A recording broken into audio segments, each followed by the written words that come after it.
All right, Coach. The four-game stretch for the Lady Rail Splitters is finally over. That 9-day span of tough matchups inside of the conference and out has finally come to an end, and you ended it on a very high note. But before we get to this Tuesday, let's talk about over the weekend. The Lady Rail Splitters played Newberry on the road in that contest against the Wolves in what was a very low-scoring contest, eventually falling in that one 53-47, just 3 days after that tight loss to Wingate. Overall, on the road in that matchup against Newberry, what did you see from the team? Well, I'm trying to figure this team out, and I told them after the game, I said, I couldn't figure out for the life of me why we didn't get out and run. Why we didn't get the ball out in transition. We weren't kicking it ahead. I just felt like. I just kept on trying to think of what, I wasn't unhappy with how we played in that game. Like, I felt like we were sticking to our game plan, and defensively, I felt like there were some things that obviously we could have done better, but for the most part, we were sticking to, our game plan. But I just felt like, why didn't we get out and run more? And so, when I analyze the players and things like that, I have to, I analyze what I'm doing. And I asked the girls, I said, was it me? Because I would call plays. And, in my mind, you only run the play when you don't get what a shot in transition. So if somebody stops you, then you run the play. But I felt like we all of a sudden became a walk the ball off the court type team, and I don't want that. And so I had to stress, I was like, y'all, if it was my fault, I apologize. I don't want that. And we need to be on the same page. You only run this when they're stopping you. I want to be, 3-on-2, 2-on-1s all night long if possible. So it's funny. I don't know if that eased them or what, but it definitely was a difference going into our last game. Newberry is a great team. I think Sean does a great job with his team, and they're very well coached. They're smart. And I just felt like, it just seemed like every time we would go in the scoring drought, and we kept putting them at the line. I mean, I believe they shot 20 free throws in the second half, if I'm not mistaken. But it showed you how unaggressive we were being in the fact that we only shot 6. And, I know people get caught up with officiating. I don't feel like it was poorly officiated. I felt like we were really fouling them.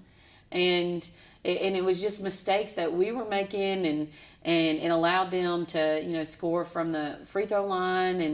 And it just, we were just out of sync offensively that night. I felt like I said, I felt like we were talking, and communication was there, and the only breakdown that we would have defensively, and this is what I was telling the girls, is I just felt like we were sticking to our game plan so much that we were playing safe, and a lot of times that made you 50-50.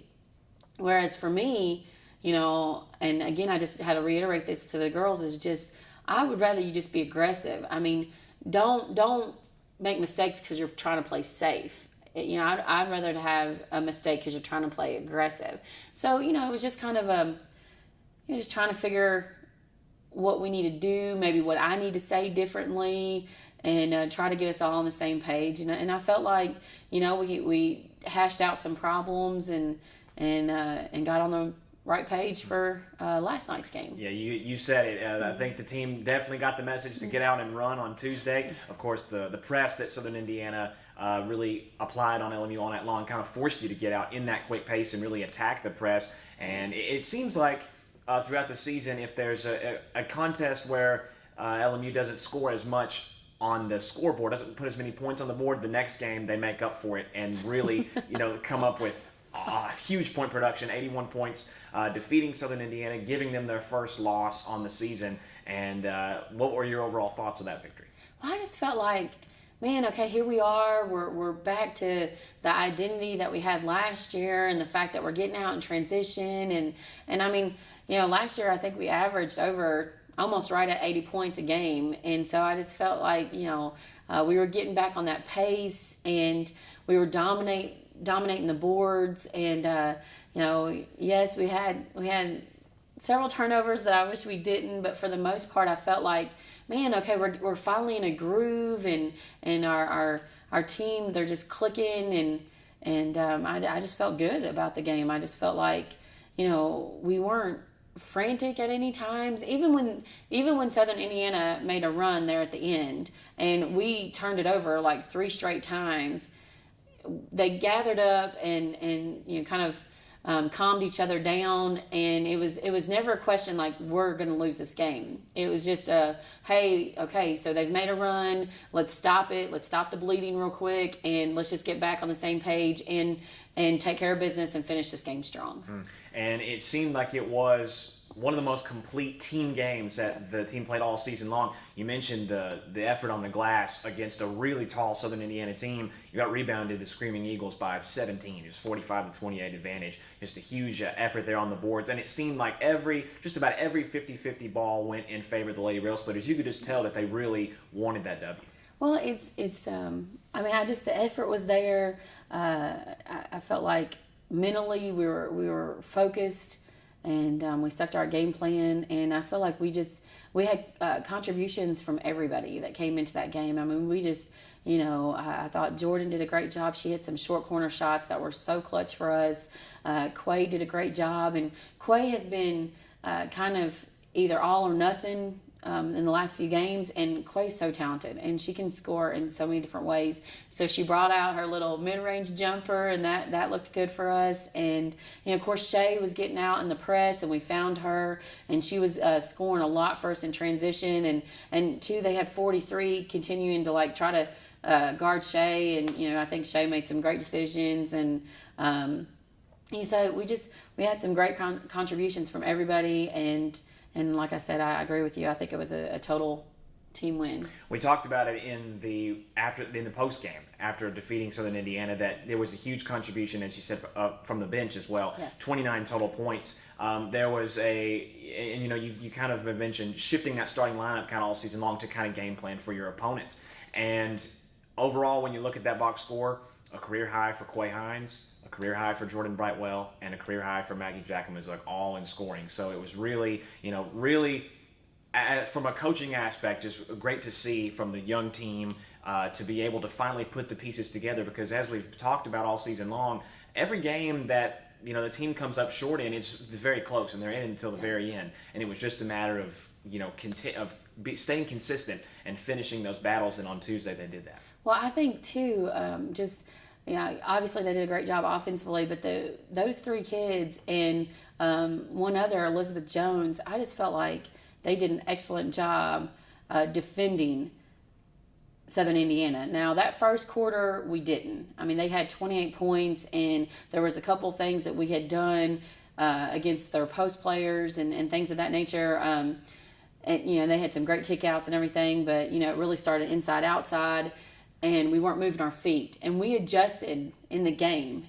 And, I felt like I'm just very proud of the girls to make that adjustment, and it was effective. I mean, obviously, they went from 28 points to 10 in the second quarter, and then we carried on throughout the rest of the game.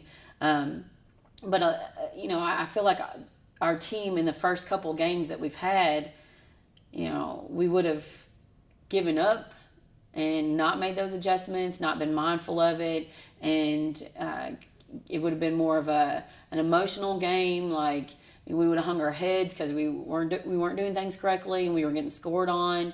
And instead, these girls, I mean, it's just they forgot the mistakes, they corrected it, and they moved on, and it worked for us. And I feel like that was a good showing of the maturity of this team. I mean, again, like I said, in the first couple of games, I just felt like we were all over the place, and we were the blind leading the blind. And then in yesterday's game, it really, I just felt like our team, they were communicating great. They were on the same page, and I'm excited about 2018. Yeah, that's right. And still one more contest to go in 2017 on December the 30th. That'll be a road trip to Lenoir-Rhyne. And as you mentioned, hopefully with the long layoff now to celebrate the holidays and everything, and with this 4-game stretch now finally in the rearview mirror for the team, and of course ending it in the best of possible ways with the win over the ranked team, certainly has boosted the confidence now of the girls, and hopefully you can continue that on as the season goes, and into that matchup against Lenoir-Rhyne towards the end of the year. Well, Brandon,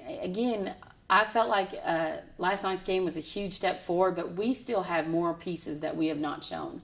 I mean, you've seen glimpses of Cam, and you've seen glimpses of Kendall, and you've seen glimpses here and there of Jordan was a great glimpse last night, but they have not fully shown, what they can do and what they're capable of. And and again, yes, Quay's getting better and better every game, but it can't even scratch the surface of how good that kid is. And, we've got some secret weapons still on our bench that I'm telling you, if they can just get, catch fire under their butt and come out there with some confidence, we could be a really scary good team.